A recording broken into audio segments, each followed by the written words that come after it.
Mengatur staf pengelola Oke, keuangan atau staf iya, atau tim teknis PPKOM, PA, iya, KPA dan pembantu PPTK. Apakah iya, kepala daerah boleh mengatur sendiri? Itu yang iya, pertama.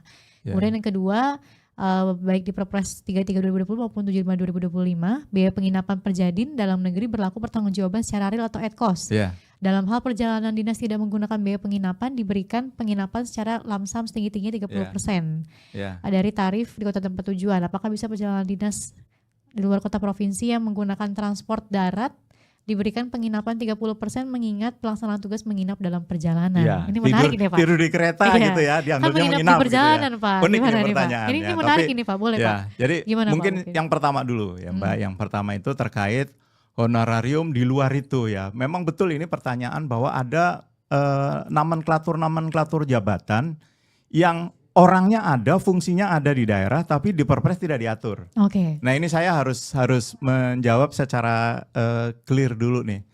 Pertama, memang fungsi Perpres itu adalah untuk membatasi tadi, ya, membatasi baik secara besaran maupun siapa yang berhak menerima, gitu ya. Nah, kalau Mbak Dita nanti baca namanya Permendagri 77 gitu ya, tentang pedoman teknis pengelolaan keuangan daerah. Itu sebenarnya ada ya fungsi-fungsi ya yang ada disebutkan di sana dan tidak muncul honornya, ya. Itulah namanya kebijakan pembatasan, gitu ya. Bahwa salah satu fungsi dari Perpres ini adalah untuk membatasi. Tujuannya tadi ya supaya uang itu lebih banyak untuk pelayanan ke masyarakat ya dan meningkatkan layanan publik. Itu. Dan nanti apa namanya terkait pejabat pembuat komitmen misalnya. Ini juga satu isu yang harus saya jelaskan juga begini ya. Nanti Mbak di penjelasan tentang Perpres ini ada bagaimana PA bisa menerima honor atau KPA ya. Jadi PA itu ya akan menerima honor 100% kalau semua tugas fungsinya itu dia gendong ya, dia laksanakan gitu. Pak. Jadi tapi, tidak dibagi ya, gitu ya. Ketika dia di-split ya, dilimpahkan ya nanti kepada KPA atau tugas PPKOM pejabat pembuat komitmennya itu dilimpahkan, maka pengguna anggaran itu hanya boleh menerima 50% ya dari besaran itu maksimal, itu pun maksimal. Ya nanti tergantung ininya kepala daerah akan menghitung proporsi pelimpahan tugasnya itu seperti apa ya. Nah nanti tujuannya ini adalah supaya ya pejabat pembuat komitmen dilaksanakan juga lah oleh PA ya.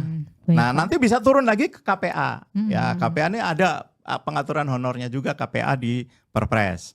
Harapannya sebenarnya ya tugas sebagai pejabat pembuat komitmen ini juga dilaksanakan juga ya oleh si KPA ini. Itu. Nah turun lagi ke bawah, bisa nggak saya kasih ke pejabat yang kompeten? Nah kata kompeten ini sebenarnya perlu sertifikasi keahlian barang dan jasa. Jadi ada buktinya ya Pak? Ya ada sertifikasi keahlian. Ini bersyarat ini. Nah kalau di peraturan tentang pengadaan barang dan jasa, kalau fungsi pejabat pembuat komitmen itu dilaksanakan oleh PA atau KPA, itu dia tidak memerlukan sertifikasi itu tadi. Ya, nah ketika turun, maka harus ada pegawai yang bersertifikasi. Nah, pertama ya yang kita dorong itu adalah pejabat yang menerima pelimpahan itu setidaknya PPTK. Ya, PPTK. Sehingga PPTK ini nanti juga harus didorong ya supaya memiliki sertifikasi tadi. Ya. Nah, PPTK sudah ada ketentuan honorariumnya di sini.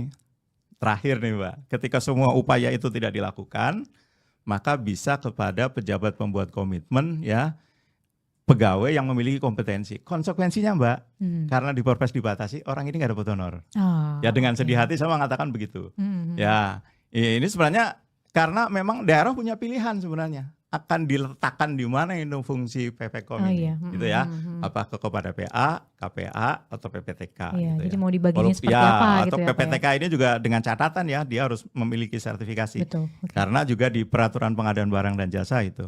Jadi saya ingin teman-teman daerah itu memahami gitu ya, semangat dari membatasinya itu seperti itu ya. Nah.